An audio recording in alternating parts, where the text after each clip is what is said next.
राजा भोज हर दिन तैयार होकर सिंहासन पर बैठने के लिए राज दरबार पहुंचते रहे और हर दिन दिव्य सिंहासन की सुंदर पुतलियां जागृत होकर उन्हें टोकती रहीं। हर पुतली उन्हें राजा विक्रमादित्य के त्याग और शौर्य की अतुलनीय गाथा सुनाकर सिंहासन पर बैठने से रोक देती। अब तक हम 10 पुतलियों द्वारा सुनाई गई कथा के विषय में जान चुके हैं, तो आइए फ्रेंड्स जानते हैं 11वीं पुतली त्रिलोचना की सुनाई कथा। अगले दिन राजा भोज जब दरबार में पहुंचे तो 11वीं पुतली त्रिलोचना जैसे जागृत होने के लिए तैयार ही बैठी थी। त्रिलोचना बोली, हे राजा भोज, आप प्रतिदिन इस सिंहासन पर बैठने के लिए आते हैं और राजा विक्रमादित्य की कथा सुनने के बाद लौट जाते हैं, फिर भी आपने अब तक हिम्मत नहीं हारी। राजा भोज का अभिमान अब कम हो चला था।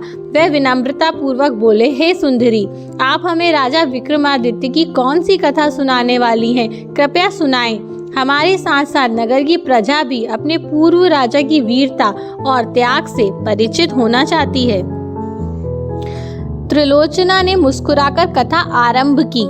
हे राजन, राजा विक्रमादित्य बहुत बड़े प्रजा पालक थे। उन्हें हमेशा अपनी प्रजा की सुख समृद्धि की ही चिंता सताती रहती थी। एक बार उन्होंने एक महायज्ञ करने की ठानी। असंख्य राजा महाराजाओं, पंडितों और ऋषियों को आमंत्रित किया गया। यहाँ तक कि देवताओं को भी उन्होंने नहीं छोड़ा। पवन देवता को उन्होंने खुद निमंत्रण देने का मन बनाया तथा समुद्र देवता को आमंत्रित करने का काम एक ब्राह्मण को सौंपा। दोनों अपने काम से विदा हुए। जब विक्रम वन में पहुंचे, उन्होंने ध्यान करना शुरू किया ताकि पवन देव का पता ठिकाना ज्ञात हो। योग साधना से पता चला कि पवन देव आजकल सुमेरु पर्वत पर वास करते हैं। उन्होंने सोचा अगर सुमेरु पर्वत पर पवन देवता का आवाहन किया जाए तो उनके दर्शन हो सकते हैं। उन्होंने दोनों बेतालों का स्मरण किया तो वे उपस्थित हो गए। उन्होंने उन्हें अपने उद्देश्य के बारे में बताया। बेतालों ने उन्हें आनन फानन में सुमेरु पर्वत की चोटी पर पहुंचा दिया। चोटी पर इतनी तेज हवा थी कि वहां पर पैर रखना भी मुश्किल था। बड़े बड़े वृक्ष और चट्टान अपनी जगह से उड़कर दूर चले जा रहे थे, मगर विक्रम तनिक भी विचलित नहीं हुए। वे योग साधना में सिद्धस्थ थे, इसीलिए एक जगह अचल होकर बैठ गए। बाहरी दुनिया को भूलकर पवन देव की साधना में रत हो गए। ना कुछ खाना, ना कुछ पीना, ना सोना, ना ही आराम करना। वे सब कुछ भूलकर साधना में लीन हो गए। आखिरकार पवन देव ने उनकी सुध ली। हवा का बहना बिल्कुल थम गया। मंद मंद बहती हुई वायु शरीर की सारी थकान मिटाने लगी। आकाशवाणी हुई, हे राजा विक्रमादित्य, तुम्हारी साधना से हम प्रसन्न हुए। अपनी इच्छा बताएं।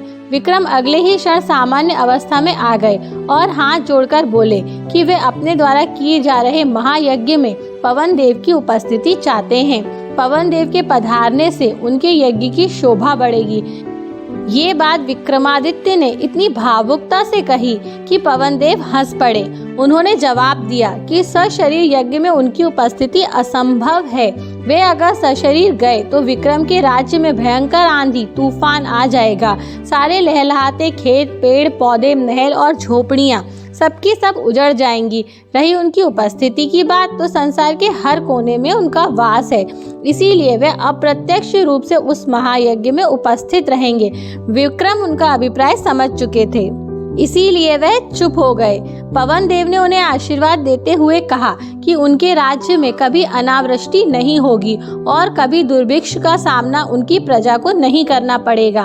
उन्होंने विक्रम को कामधेनु गाय देते हुए कहा कि इसकी कृपा से कभी भी विक्रम के राज्य में दूध की कमी नहीं होगी। जब पवन देव लुप्त हो गए तो विक्रमादित्य ने दोनों बेतालों का स्मरण किया और बेताल उन्हें लेकर उनके राज्य की सीमा तक आए। जिस ब्राह्मण को विक्रम ने समुद्र देवता को आमंत्रित करने का भार सौंपा था, वह काफी कठिनाइयों को झेलता हुआ सागर तट पर पहुंचा। उसने कमर तक सागर में घुसकर समुद्र देवता का आवाहन किया। उसने बार बार दोहराया कि महाराजा विक्रमादित्य महायज्ञ कर रहे हैं और वह उनका दूत बनकर उन्हें आमंत्रित करने आया है। अंत में समुद्र देवता असीम गहराई से निकलकर उसके सामने प्रकट हुए। उन्होंने ब्राह्मण से कहा कि उन्हें उस महायज्ञ के बारे में पवन देवता ने सब कुछ बता दिया है। वे पवन देव की तरह ही विक्रमादित्य के आमंत्रण का स्वागत तो करते हैं, लेकिन सशरीर वह यज्ञ में सम्मिलित नहीं हो सकते। ब्राह्मण ने समुद्र देवता से अपना आशय स्पष्ट नष्ट करने का सादर निवेदन किया तो वह बोले कि अगर वह यज्ञ में सम्मिलित होने गए तो उनके साथ अथाह जल भी आएगा और उसके रास्ते में पड़ने वाली हर चीज डूब जाएगी। चारों ओर प्रलय जैसी स्थिति बन जाएगी और सब कुछ नष्ट हो जाएगा। जब ब्राह्मण ने जानना चाहा कि उसके लिए क्या आदेश है तो समुद्र देवता बोले कि वह विक्रम को सकुशल महायज्ञ संपन्न कराने के लिए शुभकामनाएं देते हैं। अप्रत्यक्ष रूप से वह यज्ञ में उपस्थित रहेंगे क्योंकि जल की एक एक बूंद में उनका वास है। यज्ञ में जो जल प्रयुक्त होगा उसमें उनकी उपस्थिति रहेगी। उसके बाद उन्होंने ब्राह्मण को 5 रत्न और एक घोड़ा देते हुए कहा, मेरी ओर से राजा विक्रमादित्य को यह उपहार स्वरूप दे देना। ब्राह्मण घोड़ा और रत्न लेकर वापस चल पड़ा। उसको पैदल चलता देख वह घोड़ा मनुष्य की बोली में उससे बोला कि इस लंबे सफर के लिए वह उसकी पीठ पर सवार क्यों नहीं हो जाता। उसके ना नुकुर करने पर घोड़े ने उसे समझाया कि वह राजा का दूत है, इसीलिए उसके उपहार का प्रयोग वह कर सकता है। ब्राह्मण जब राजी होकर बैठ गया तो वह घोड़ा पवन वेग से उसे विक्रम के दरबार में ले आया। घोड़े की सवारी के दौरान उसके मन में इच्छा जागी, काश यह घोड़ा मेरा होता। जब विक्रम को उसने समुद्र देवता से अपनी बातचीत सविस्तार बताई और उन्हें उनके दिए गए उपहार दिए, तब बिना कुछ कहे ही राजा विक्रमादित्य ने कहा कि 5 रत्न तथा घोड़े ब्राह्मण को प्राप्त होने चाहिए, क्योंकि रास्ते में आने वाली सारी कठिनाइयों का सामना उसी ने किया था। उसकी बात समुद्र देवता तक पहुंचाने के लिए उसने कठिन साधना की। ब्राह्मण रत्न और घोड़ा पाकर अति प्रसन्न हुआ। इतना कहकर त्रिलोचना बोली, राजन, विक्रमादित्य की तरह प्रजापालक और अत्यंत दयालु राजा न हुआ है और न ही होगा। अगर इस सिंहासन पर बैठने की लालसा है तो आपको भी उनके गुणों का आत्मसात करना होगा। सिंहासन पर से त्रिलोचना नाम की पुतली भी इस बार उड़ गई तथा राजा भोज फिर एक बार असमंजस में पड़कर अपने कक्ष की ओर लौट गए। तो फ्रेंड्स, अगर आपको हमारी आज की स्टोरी अच्छी लगी हो तो इसे ज़्यादा से ज़्यादा लाइक व शेयर करना ना भूलें। Thank you friends.